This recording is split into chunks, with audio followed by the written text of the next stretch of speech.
দেশে এখন ঘটে গেছে প্রবল আতঙ্ক। ইন্ডিয়ান গঙ্গা নদী হয়ে বাংলাদেশের যমুনা নদী পার হয়ে রাসেল ভাইপার বাংলাদেশের ভিতরে ঢুকেছে। তো সুপ্রিয় দর্শক মণ্ডলী, আপনারা সবই জানেন, সবই বোঝেন, হিসাবে আপনাদের ভিডিওটা বানাবো। তো সুপ্রিয় দর্শক মণ্ডলী, আপনারা দেখতে পাইতে আছেন একটি ভাই আসতে আছে আমাদের মাঝে। 1 মিনিট কথা বলা যাবে ভাইয়া? হ্যাঁ, বলা যাবে। তো ভাইয়া, আপনি যে রাসেল ভাইপারের যে দেখতে আছেন, মনে করেন ক্ষয়ক্ষতি আতঙ্ক বিরাজ করতে আছে প্রচুর বাংলাদেশে, তো আপনার রাসেল ভাইপারের নিয়ে কি মন্তব্য কি? তো আমাদের যদি সুপ্রিয় দর্শকের মন বলতেন। কি এরকম ওই রাসেল ভাইপার নিয়ে 1 মাস হয়েছে, একটা আইফোন কিনছে, 1 মাস হয়েছে 1.5 লাখ টাকা আনেছে।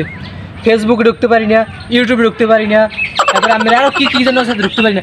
সব জায়গায় যাই রাসেল ভাইপার, যে জায়গায় যাই রাসেল ভাইপার। রাসেল ভাইপার কমে দিয়ে আইসে কইতে না, এটা হাত দেখে কয় রাসেল ভাইপার। ঠিক আছে, মানলাম এটা রাসেল ভাইপার। ওই দিন আমি ঘুমাইতে আসছিলাম, আমার বউ যাইয়ে বারেন্দায় বইছে, তো চৈতল্যে দেখে কি জানেন, এটা হাফ বেরিয়েছে, মাইটটা ঘরে থাকতেই পারে। ঠিক কয় কি জানেন, রাসেল ভাইপার রাসেল ভাইপার। আমি এর দিছি দৌড়, কতক্ষণ পরে আইয়ে দেখি আমার বউ হাতটা মারি থুয়ে দিছে, দেখি আইয়ে কি মাইটটা হাফ। আমি কর আমার কাঁচা গুমটা ভাঙি, আমি দৌড়ে চলে গেছি। যে আমার সব জায়গায় যাই, সব জায়গায় ক্ষতি হয়, কারণ কার কি ক্ষতি হয় সেটা তো আর আমি জানি না ভাই। ভাই, আমি সত্যি কথাই কইতে আছেন। ধরেন এখন যদি একটা মাছপূর্ণ হাফে যদি কামড় দেয়, হ্যালো, এটা রাসেল ভাইপারের কামড় দেয়। আর যদি মনে করেন যদি দেখে, এটাও রাসেল ভাইপার। তবে আমি সত্যি কথা কইতে আছেন। তো সুপ্রিয় দর্শক মন্ডলী, আপনারা সবই দেখলেন, সবই বুঝলেন যে ভাইটার যে কি সে বললো, সত্যি কথাই বললো। তো চলুন আমরা আরেকটা ভাইয়ের কাছে যাইয়া জিজ্ঞেস করি যে সেই ভাইটার কি অনুভূতি। তো ভাই, আপনাকে ধন্যবাদ আপনার মূল্যবান বক্তব্য দেওয়ার জন্য। Thank you.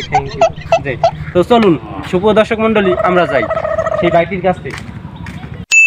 তো সুপ্রিয় দর্শক মন্ডলী, আপনারা দেখতে পাইতে আছেন একটি ভাই গাছের উপরে আছে। তো আমরা সেই ভাইটির কাছে সাক্ষাৎ নিব যে তার রাসেল ভাইপার নিয়ে কি ক্ষয়ক্ষতি। তো সুপ্রিয় দর্শক মন্ডলী, চলুন আমাদের সাথে আপনি আসুন।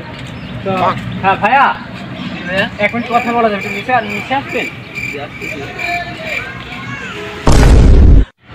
ভাইয়া, এই যে আপনি দেখতে পাইতে আছেন বাংলাদেশে যে এখন প্রবল আতঙ্ক ছড়িয়ে গেছে রাসেল ভাইপারের, তো আপনার এই বিষয়ে কি, আপনার কি ক্ষয়ক্ষতি হয়েছে যদি আমাদের দর্শকদের কিছু বলতেন।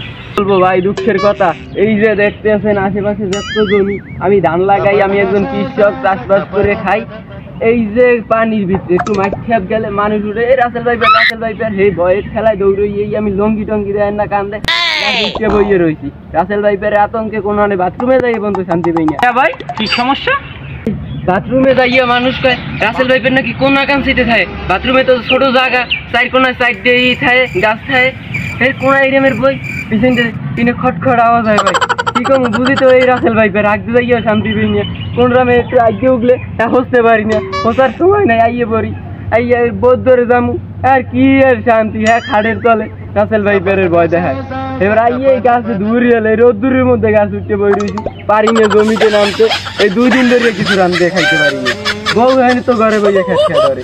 রাসেল ভাইপারের আতঙ্কে পুরো এলাকায় কোনো ই নেই। ও ভাই, আপনি সত্যি কথাই বলছেন। দেশের মনে করেন এখন আতঙ্ক ছড়াচ্ছে অনেক, মনে করেন ক্ষতির চেয়ে আতঙ্ক অনেক ছড়াচ্ছে। তো আপনার মূল্যবান বক্তব্য দেওয়ার জন্য আপনাকে ধন্যবাদ।